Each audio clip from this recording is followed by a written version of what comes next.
how to get Roblox on Nintendo Switch. So let's get started.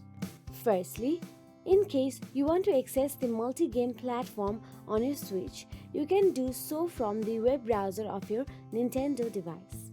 Now follow this step. Firstly, on your home page, select the system settings option available there. Now select Internet, then simply tap on Internet settings to find your registered network.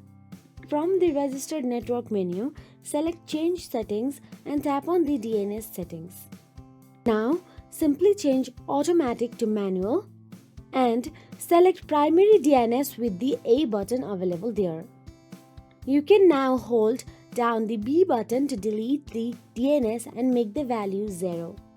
You can now enter 045.055.142.122 in the DNS section and press OK.